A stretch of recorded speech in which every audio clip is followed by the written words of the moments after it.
Hello everyone, welcome back to Fixmaster. In today's tutorial, we will show you how to add a blur in Canva, so let's jump right in.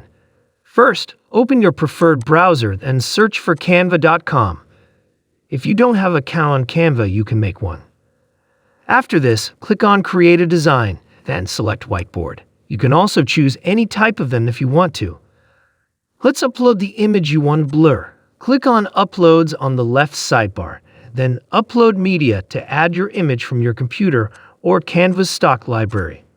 Once your image is uploaded, simply drag and drop the picture you want to add blur. To add blur effect, click on Edit Photo. It will show you options on left. Click on Blur Effect. Then you can adjust how much intensity you want in the picture.